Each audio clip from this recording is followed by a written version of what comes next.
नमस्कार, दोपहर समाचार में आपका स्वागत है।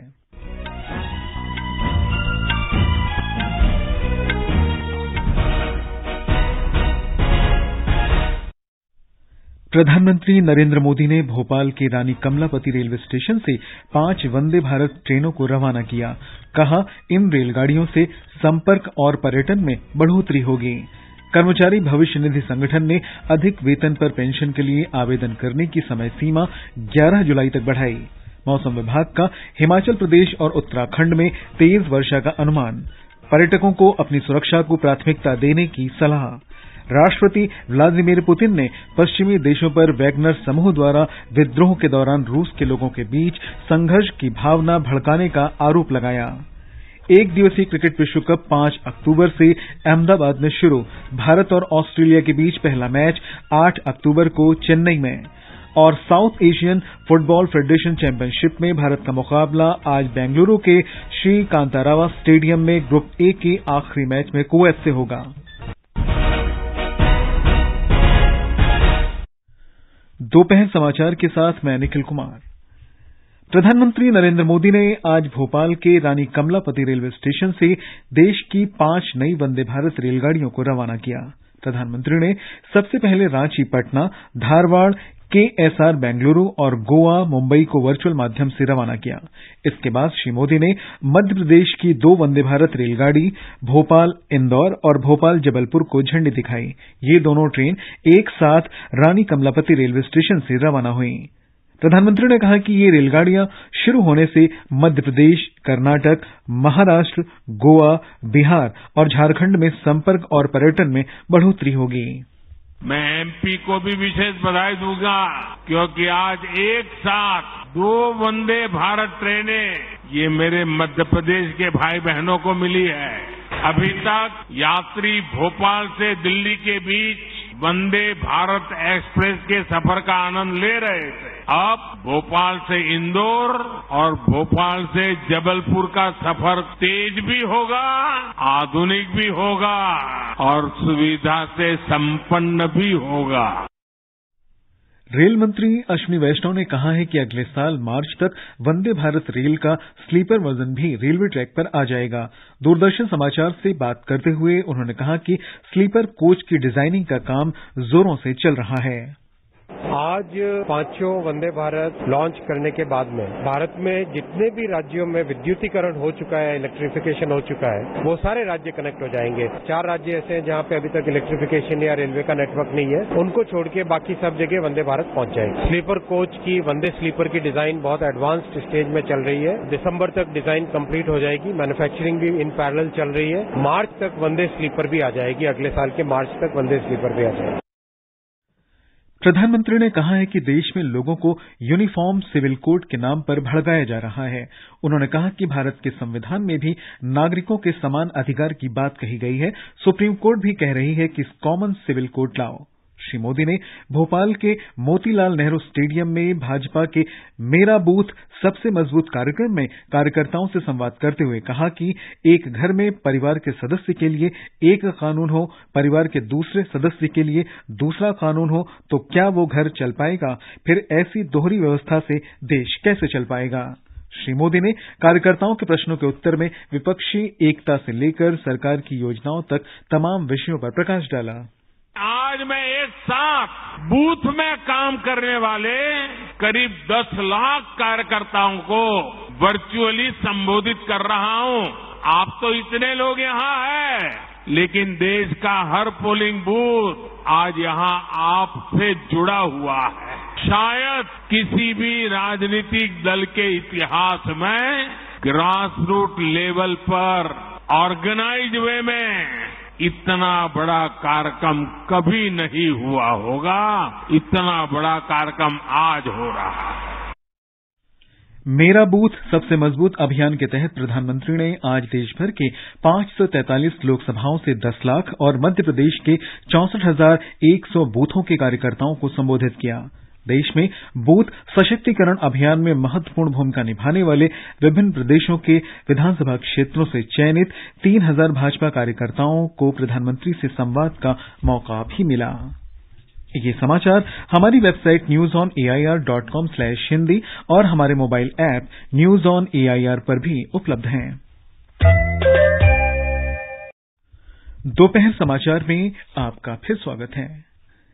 कर्मचारी भविष्य निधि संगठन ईपीएफओ ने कर्मचारियों के लिए उच्च वेतन पर पेंशन के लिए आवेदन करने की समय सीमा अगले महीने की 11 तारीख तक बढ़ा दी है।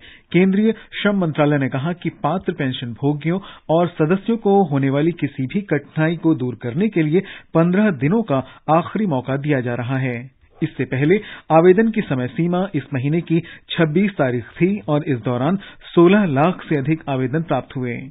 कर्मचारी भविष्य निधि संगठन ने नियोक्ताओं को वेतन विवरण ऑनलाइन जमा करने के लिए 3 महीने का समय भी दिया है। सरकार ने बाजार में आयातित दाल आने तक बफर स्टॉक से अरहर दाल की चरणबद्ध तरीके से आपूर्ति करने का निर्णय लिया है। ये कदम उपभोक्ताओं को किफायती दर पर अरहर दाल उपलब्ध कराने के लिए उठाया गया है। उपभोक्ता कार्य, खाद्य और जन वितरण मंत्रालय ने राष्ट्रीय कृषि सहकारी विपणन संघ और राष्ट्रीय सहकारी उपभोक्ता संघ को अरहर दाल की ऑनलाइन नीलामी करने का निर्देश दिया है। इस महीने की 26 तारीख तक लगभग 1 करोड़ से अधिक आयकर रिटर्न दाखिल किए गए हैं। पिछले वर्ष की तुलना में इस वर्ष ये उपलब्धि 12 दिन पहले ही हासिल कर ली गई। पिछले साल 8 जुलाई तक 1 करोड़ आयकर रिटर्न दाखिल किए गए थे।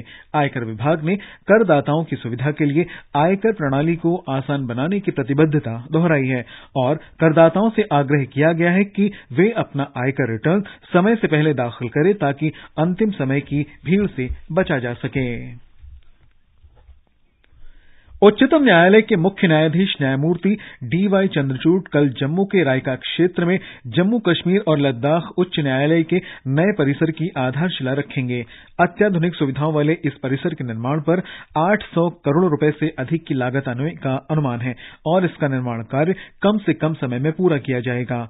केंद्रीय कानून और न्याय मंत्री अर्जुन राम मेघवाल, उच्चतम न्यायालय के न्यायाधीश संजय किशन कौल और पंकज मित्तल, केंद्र शासित प्रदेश जम्मू कश्मीर के उपराज्यपाल मनोज सिन्हा, केंद्र शासित प्रदेश लद्दाख के उपराज्यपाल बीडी मिश्रा तथा जम्मू कश्मीर और लद्दाख उच्च न्यायालय के सभी न्यायाधीश इस समारोह में शामिल होंगे। जम्मू कश्मीर पुलिस महानिदेशक दिलबाग सिंह ने जम्मू में अमरनाथ यात्रा की सुरक्षा व्यवस्था और तैनाती योजनाओं की समीक्षा के लिए जम्मू क्षेत्र पुलिस और केंद्रीय सशस्त्र पुलिस बल के अधिकारियों की एक संयुक्त बैठक की अध्यक्षता की। बैठक को संबोधित करते हुए उन्होंने कहा कि किसी भी दुर्घटना से बचने के लिए सभी अधिकारियों का समन्वय बनाए रखना बहुत ही महत्वपूर्ण है। जम्मू कश्मीर पुलिस महानिदेशक ने बेस कैंप भगवती नगर जम्मू का दौरा किया और श्री अमरनाथ यात्रा के लिए सुरक्षा तैनाती, यात्रियों के लिए रसद सुविधाओं तथा वाहन पार्किंग के लिए यातायात व्यवस्था का भी निरीक्षण किया। ये समाचार आकाशवाणी से प्रसारित किए जा रहे हैं। ताजा समाचार जानने के लिए आप हमारे Twitter handle @AIR News Hindi को फॉलो कर सकते हैं। ये आकाशवाणी है। मौसम विभाग ने हिमाचल प्रदेश और उत्तराखंड में तेज वर्षा का अनुमान व्यक्त किया है। साथ ही पर्यटकों को अपनी सुरक्षा को प्राथमिकता देने की सलाह दी है। हिमाचल प्रदेश के कई हिस्सों में पिछले 24 घंटे के दौरान हुई भारी बारिश से 1000 से अधिक पेयजल और सिंचाई योजनाएं प्रभावित हुई हैं। जहां कई सड़कें भी अवरुद्ध हुई हैं, उनको खोलने के प्रयास जारी हैं। मंडी मनाली राष्ट्रीय राजमार्ग यातायात के लिए पूरी तरह से खोल दिया गया है, जो रविवार को भूस्खलन के कारण 3 स्थानों पर अवरुद्ध हो गया था। ब्यौरा हमारे संवाददाता से। राज्य आपदा प्रबंधन के अनुसार प्रदेश में मानसून की वर्षा के कारण लगभग 102 करोड़ रुपए के नुकसान का आंकलन किया गया है। हिमाचल प्रदेश में भूस्खलन व चट्टाने गिरने से अलग अलग स्थानों पर 9 लोगों की मृत्यु हुई है। लगातार हो रही वर्षा से प्रदेश में नदी नालों का जलस्तर बढ़ा हुआ है। ऐसे में प्रशासन ने लोगों से नदी नालों के किनारे न जाने की अपील की है और हिमाचल आने वाले पर्यटकों को मौसम की पूर्व जानकारी के अनुसार ही यात्रा करने की सलाह दी गई है। हालांकि आज दोपहर तक मानसून की वर्षा का क्रम थमा हुआ है, लेकिन मौसम विभाग ने आगामी 24 घंटों में प्रदेश के कई स्थानों पर भारी बारिश का अलर्ट जारी किया है। रितेश कपूर, आकाशवाणी समाचार, शिमला। उत्तराखंड में अगले 4 दिन तक गढ़वाल और कुमाऊं मंडल के पहाड़ी जिलों के साथ ही मैदानी क्षेत्रों में भी अतिवृष्टि का अनुमान है। हमारे संवाददाता ने बताया कि गढ़वाल और कुमाऊं मंडल के अधिकांश हिस्सों में कल रात से रुक रुक कर हल्की से मध्यम बारिश हो रही है। राज्य मौसम विभाग ने आज के लिए नैनीताल, चंपावत, पिथौरागढ़, बागेश्वर, देहरादून, हरिद्वार, टिहरी और पौड़ी जिलों के लिए भारी बारिश की चेतावनी देते हुए ऑरेंज अलर्ट जारी किया है, जबकि अगले 3 दिनों के लिए कुमाऊं और गढ़वाल मंडल के लिए येलो अलर्ट चेतावनी जारी की गई है। इस बीच टिहरी प्रशासन ने कोड़ियाला, मुनकीरेती, शिवपुरी, ब्रह्मपुरी क्षेत्रों में राफ्टिंग पर प्रतिबंध लगा दिया है। प्रशासन ने पर्यटकों की सुरक्षा के मद्देनजर यह कदम उठाया है। संजीव सुंद्रियाल, आकाशवाणी समाचार, देहरादून। रूस के राष्ट्रपति व्लादिमीर पुतिन ने आरोप लगाया है कि यूक्रेन और उसके सहयोगी पश्चिमी देश चाहते थे कि वैगनर समूह द्वारा विद्रोह के दौरान रूस के लोग आपस में संघर्ष करें। विद्रोह के बाद राष्ट्र के नाम अपने पहले संदेश में श्री पुतिन ने कहा कि उन्होंने रक्तपात को रोकने के आदेश जारी किए थे। श्री पुतिन ने कहा कि उनके 2 दशक के शासनकाल में ये विद्रोह की सबसे बड़ी चुनौती थी और अब वैगनर लड़ाकों को आम माफी दे दी गई है। इस बीच वैगनर विद्रोह को रोकने के लिए हुए समझौते के बावजूद इसके प्रमुख येवगेनी प्रिगोजिन के खिलाफ जांच की जा रही है। राष्ट्रीय सुरक्षा सलाहकार अजीत डोभाल ने कल ओमान में वहां के शीर्ष नेतृत्व के साथ मुलाकात की और अर्थव्यवस्था, प्रौद्योगिकी, सुरक्षा तथा क्षेत्रीय स्थिरता के मामले में सहयोग बढ़ाने के उपायों पर विचार विमर्श किया। भारत सहित दुनिया भर से 20 लाख से अधिक लोग आज सऊदी अरब में हज कर रहे हैं। 5 दिन चलने वाली हज यात्रा कल मिना शहर से शुरू हुई। जायरीन ने कल मिना शहर में रात बिताई। फज्र की नमाज के बाद जायरीन आज हज की मुख्य रस्म अदा करने के लिए अराफात के मैदान में इकट्ठा हो रहे हैं। इसके बाद जायरीन सऊदी अरब के मुजदलफा शहर पहुंचकर रात गुजारेंगे और फिर अगली सुबह वापस मीना शहर लौटेंगे। भारत से 1,75,000 से अधिक जायरीन हज यात्रा पर गए हैं और इस वर्ष 4,000 से अधिक महिलाएं बिना पुरुष अभिभावक के हज कर रही हैं।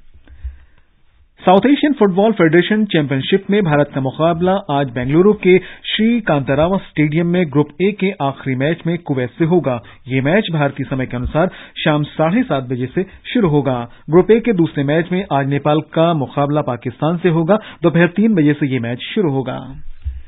अंतर्राष्ट्रीय क्रिकेट परिषद आईसीसी ने आज क्रिकेट विश्वकप कार्यक्रम की घोषणा कर दी है। विश्वकप की शुरुआत 5 अक्टूबर को अहमदाबाद में इंग्लैंड और न्यूजीलैंड के बीच मुकाबले के साथ होगी। विश्वकप का फाइनल मैच 19 नवंबर को अहमदाबाद में खेला जाएगा। मेजबान भारत अपने अभियान की शुरुआत 8 अक्टूबर को चेन्नई में ऑस्ट्रेलिया के खिलाफ करेगा। बहुप्रतीक्षित भारत पाकिस्तान मैच 15 अक्टूबर को अहमदाबाद में खेला जाएगा। विश्वकप में कुल 10 टीमें हिस्सा लेंगी। भारत, पाकिस्तान, इंग्लैंड, ऑस्ट्रेलिया, दक्षिण अफ्रीका, न्यूजीलैंड, अफगानिस्तान और बांग्लादेश पहले ही क्रिकेट विश्वकप सुपर लीग के माध्यम से क्वालिफाई कर चुके हैं। 18 जून से 9 जुलाई तक जिम्बाब्वे में हो रहे क्वालिफायर मुकाबलों में से 2 और टीमें इसमें जुड़ेंगी। विश्वकप के मुकाबले 46 दिनों में 10 स्थानों पर होंगे। ये शहर है हैदराबाद, अहमदाबाद, धर्मशाला, दिल्ली, चेन्नई, लखनऊ, पुणे, बेंगलुरु, मुंबई और कोलकाता। 29 सितंबर से 3 अक्टूबर तक गुवाहाटी और तिरुवनंतपुरम अभ्यास मैचों की मेजबानी करेंगे। 46 दिन तक चलने वाले इस टूर्नामेंट में कुल 10 टीमें भाग ले रही हैं, जो राउंड रॉबिन मैचों में सभी टीमों से एक बार भिड़ेंगी। राउंड रॉबिन के कुल 45 मैचों के आधार पर पॉइंट्स टेबल की टॉप 4 टीमें सेमीफाइनल के लिए क्वालिफाई करेंगी। पहला सेमीफाइनल बुधवार 15 नवंबर को मुंबई में और दूसरा सेमीफाइनल अगले दिन कोलकाता में होगा। दोनों सेमीफाइनल के लिए एक रिजर्व डे होगा। विश्वकप का फाइनल मैच 19 नवंबर को अहमदाबाद के नरेंद्र मोदी स्टेडियम में खेला जाएगा और 20 नवंबर को रिजर्व डे रखा गया है। मुंबई से जीवन भवसार की रिपोर्ट के साथ समाचार कक्ष से मैं राजमंगल पांडे। दक्षिण कोरिया के बुसान में एशियाई कबड्डी चैंपियनशिप में भारतीय टीम आज अपनी चुनौती पेश करेगी। भारतीय टीम आज 2 मैच खेलेगी। मौजूदा चैंपियन भारत का पहला मुकाबला मेजबान दक्षिण कोरिया के साथ होगा और दिन के दूसरे मैच में वो चीनी ताइपे के साथ खेलेगी। 4 दिन चलने वाली ये चैंपियनशिप 6 वर्षों के अंतराल बाद हो रही है। पिछली चैंपियनशिप ईरान में 2017 में हुई थी। और अंत में मुख्य समाचार एक बार फिर। प्रधानमंत्री नरेंद्र मोदी ने भोपाल के रानी कमलापति रेलवे स्टेशन से 5 वंदे भारत ट्रेनों को रवाना किया। कहा, इन रेलगाड़ियों से संपर्क और पर्यटन में बढ़ोतरी होगी। कर्मचारी भविष्य निधि संगठन ने अधिक वेतन पर पेंशन के लिए आवेदन करने की समय सीमा 11 जुलाई तक बढ़ाई। मौसम विभाग की हिमाचल प्रदेश और उत्तराखंड में तेज वर्षा की भविष्यवाणी। पर्यटकों को अपनी सुरक्षा को प्राथमिकता देने की सलाह। राष्ट्रपति व्लादिमीर पुतिन ने पश्चिमी देशों पर वैगनर समूह द्वारा विद्रोह के दौरान रूस के लोगों के बीच संघर्ष की भावना भड़काने का आरोप लगाया। एक दिवसीय क्रिकेट विश्वकप 5 अक्टूबर से अहमदाबाद में शुरू होगा और भारत तथा ऑस्ट्रेलिया के बीच पहला मैच 8 अक्टूबर को चेन्नई में खेला जाएगा। इसके साथ ही दोपहर समाचार का ये अंक समाप्त हुआ। नमस्कार।